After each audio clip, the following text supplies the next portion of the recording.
Amigos, el tema que ahora vamos a desarrollar, estoy seguro, es de gran interés y será de gran utilidad para todos ustedes, porque nadie escapa a esta situación de tensión que arropa todo el territorio venezolano. Los conflictos familiares, que son muy comunes y tienen unas características particulares, porque se trata de situaciones con un alto contenido afectivo que se está viendo afectado, repito, por la situación que atraviesa actualmente Venezuela. La mala comunicación, la sensación de pérdida de libertad y los intentos de cambiar al otro en su manera de pensar o de ser son los principales problemas actuales de las familias venezolanas, según el Programa Venezolano de Educación, Acción en Derechos Humanos. Algunas de las estrategias que se pueden poner en marcha para solucionar los problemas son la escucha activa. Esta la realizamos cuando estamos atendiendo a lo que la otra persona nos quiere transmitir y la otra persona sabe que le estamos entendiendo. También podemos agregar cuidar la forma de hablar y expresarse, permitir que en la discusión participen todas las partes implicadas, mostrar afecto y buscar la colaboración. Bueno, amigos, definitivamente nos parece tan interesante este tema y saludamos la presencia junto a nosotros de Magali Hoggins, psicóloga social, criminóloga, docente de la Universidad Central de Venezuela, del Observatorio Venezolano de los Derechos Humanos de las Mujeres.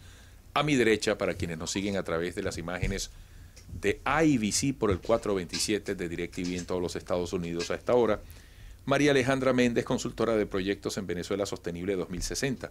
A mi izquierda, consultora gerencial en el área de gestión del cambio, facilitadora de procesos psicoeducativos y educomunicativos. Esta palabra no es fácil, es así, ¿verdad? Sí. Educomunicativo, psicóloga social, maestría en comunicación social. Bueno, gracias a ambas. Fíjense lo siguiente, ¿no?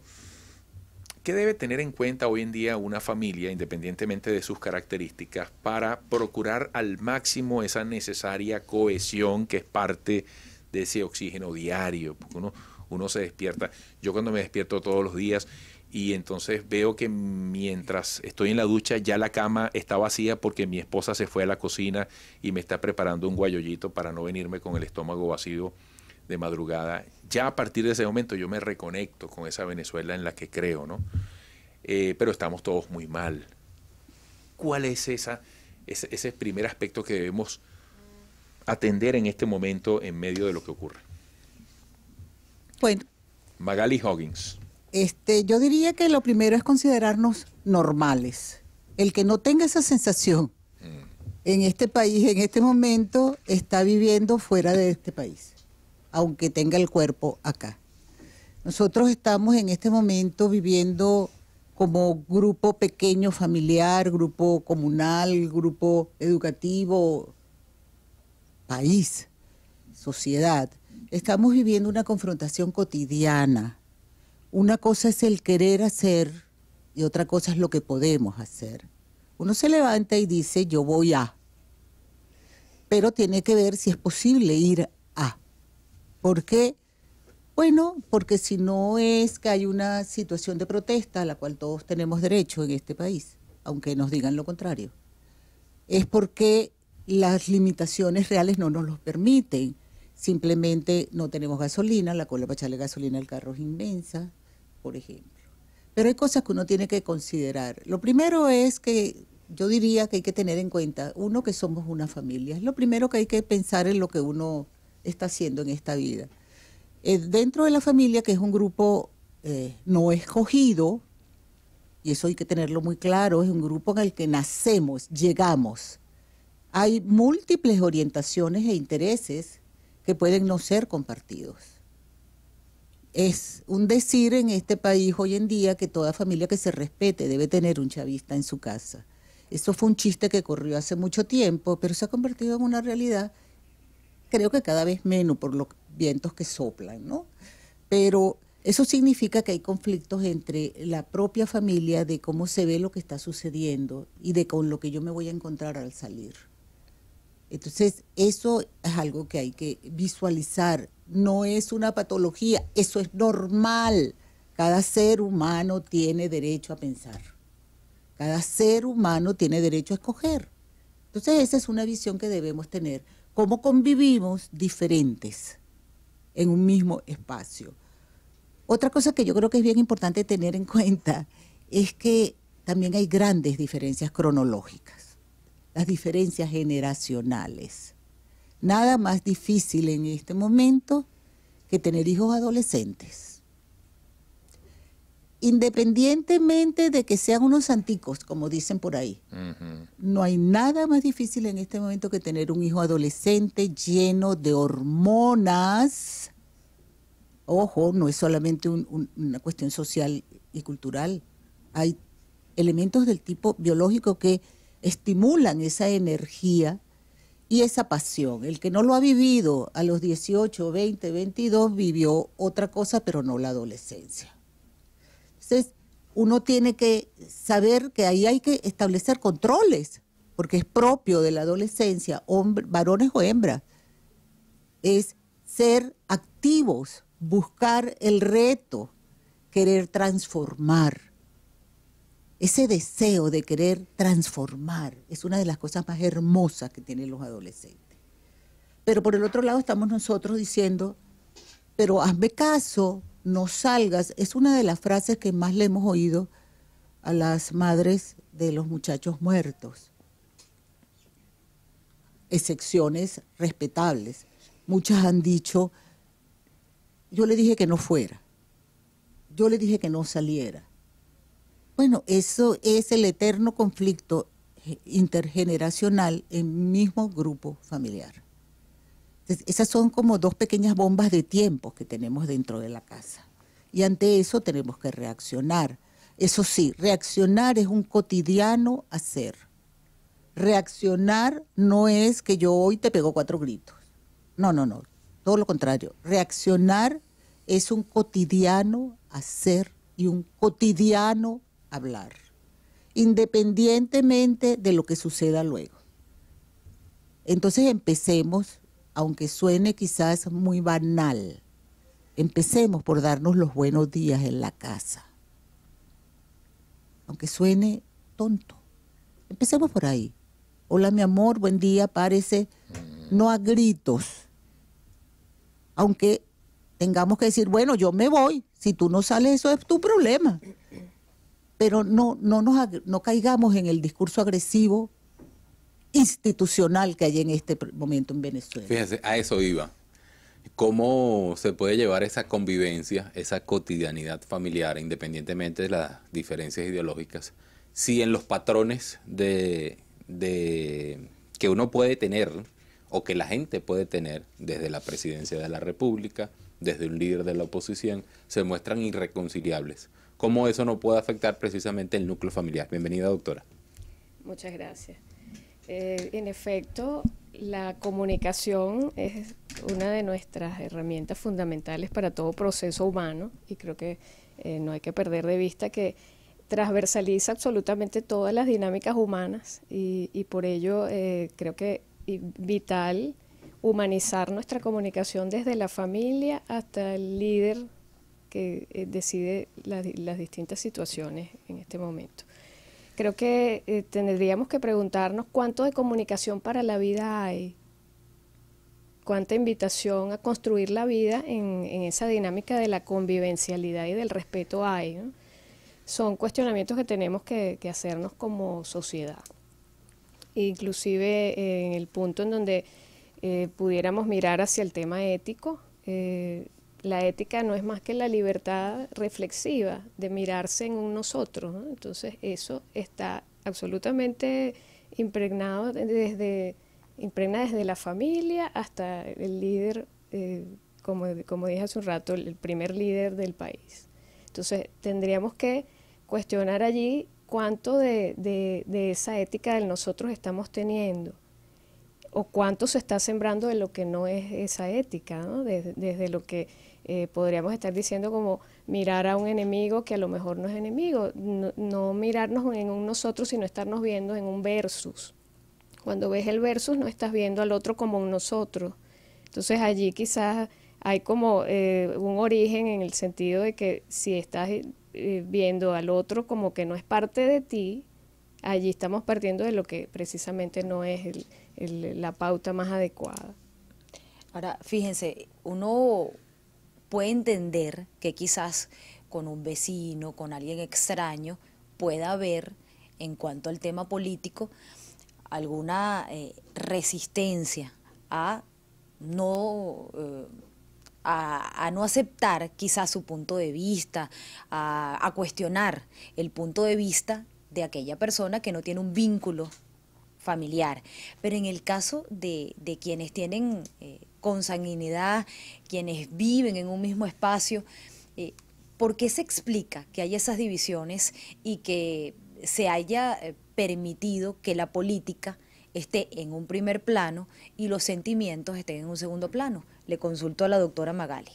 Mira, porque somos humanos, así de simple, porque somos humanos. El hecho de que seamos una familia no significa que somos iguales. Precisamente la igualdad se define por la diferencia.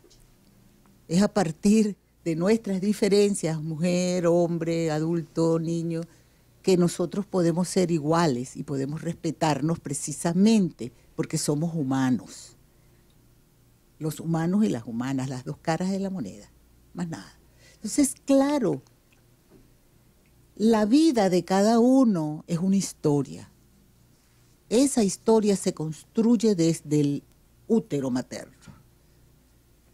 Los mellizos univitelinos son diferentes, no es un problema biológico. Claro, pero puede haber diferencias, pero con un hermano, con un padre, con una madre, puedes llegar al punto de que haya una ruptura incluso de la comunicación. Sí, hay rupturas más fuertes que de la comunicación. Hay divorcios, hay muchos divorcios que se han dado, entre otras cosas, porque la gran diferencia política ha llevado a la no convivencia posible. Hay rupturas de vínculos entre hermanos que se están en este momento comenzando a sellar, a ver las vías posibles de reencuentro. ¿Por qué? Porque eso es una construcción social. Tenemos 20 años sometidos a la violencia simbólica más destructiva que puede tener el ser humano, el odio. El haber convertido la diferencia normal en una diferencia marcada de agresión. Escuálido, nosotros los buenos, ustedes los malos, traidores a la patria. La violencia simbólica se ejerce de manera exitosa y llega hasta el núcleo familiar, llega a los colegios, llega a los preescolares. Con la palabra. Ese es el gran instrumento del ser humano. Y ese instrumento del ser humano es el que nos construye como personas. Cuando nos dicen te quiero, es distinto que cuando nos dicen quítate del medio. ¿Ah?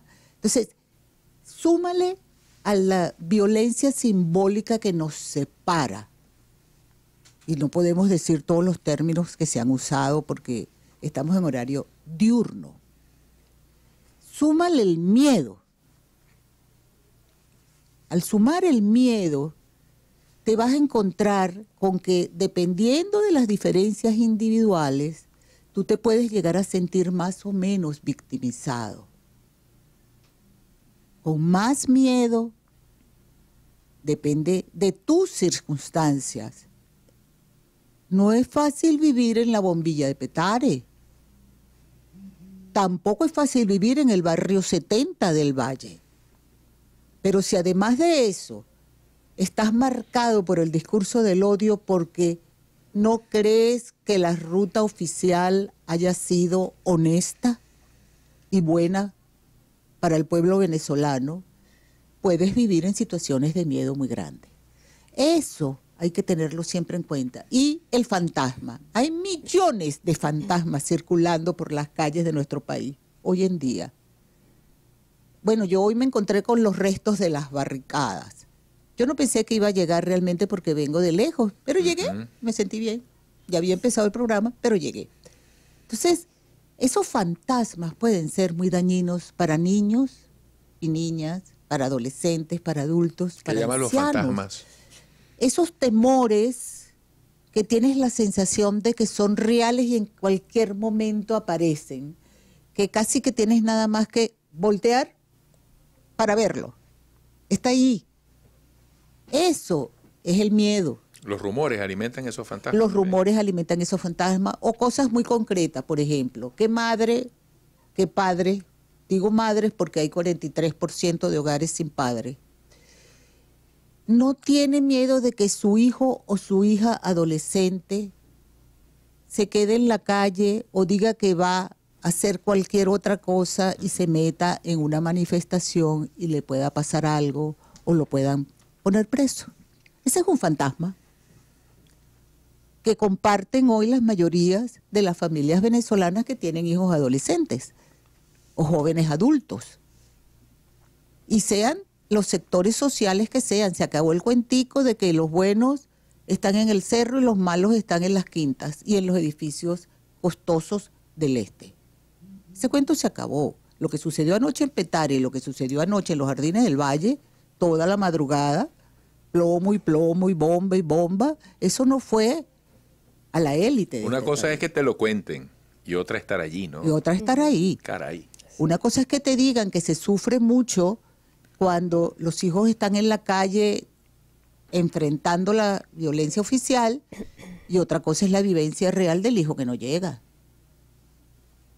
O sea, una experiencia que en este momento mi familia está compartiendo por un sobrino que fue detenido en Anzoátegui y llevado a tribunal militar, Jesús Espinosa Huggins. Caray. Llevado a tribunal militar, un muchacho que acaba de cumplir 22 años. ¿Y cuánto tiempo tiene? Ya tiene 2 semanas y ahora estamos esperando la apelación. Porque ¿cuál es la amenaza? Díganle a una madre que su hijo va a ser llevado a la pica. Ese es uno de los fantasmas de mi generación, la pica, la gran cárcel del Oriente. Pero eso no es una cárcel para jóvenes que están protestando. Entonces hay tantos fantasmas recorriendo las calles de nuestro país hoy en día que nosotras tenemos que usar 2 términos, que es lo que yo más le recomiendo a la gente. Hablar con el vecino, hablar con la persona en la calle, hablar con la familia y la solidaridad. Esa es la palabra salvadora de este momento. Los seres humanos en este país estamos sobreviviendo, como diría Benedetti, de la mano, codo a codo, somos muchos más que 2. Si no hacemos eso, el miedo a los fantasmas, el hambre y la angustia, que es un componente emocional muy difícil, nos puede socavar la vida diaria. Bueno, vamos a hacer la pausa. Sí. Ok, vuelvo con otra pregunta. Fíjate lo siguiente. Ese caso concreto, Magali y María Alejandra también puede participar. Ese caso completo que tú describes, porque yo digo, y tú también lo destacabas, hasta qué punto somos solidarios, hasta qué punto quien se suma a una protesta realmente lo hace con un espíritu colectivo y no porque siente que le han pisado un derecho individual o le han pisado el callo, como se dice popularmente. ¿Hasta qué punto quienes no hemos pasado por eso podemos imaginar el dolor de una familia a quien le han detenido a un hijo, a un sobrino, a un familiar y no se sabe exactamente cómo va ese proceso legal, si hay debido proceso, que está en justicia militar, bueno, todo ese debate. La incertidumbre del tiempo que pasa. Y son tantos que están en esa situación. ¿Hasta qué punto en el corazón y la memoria de cada venezolano se guarda el dolor por cada una de las vidas que se ha perdido en estos más de 100 días de protesta?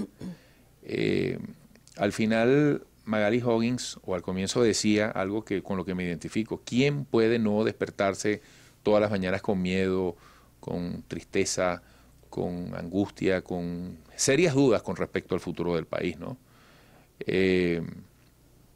Porque ni queriendo hacerte el loco lo puedes hacer. Es que salir a la calle incluso, salir a la calle es una experiencia desoladora. Ir a un centro comercial.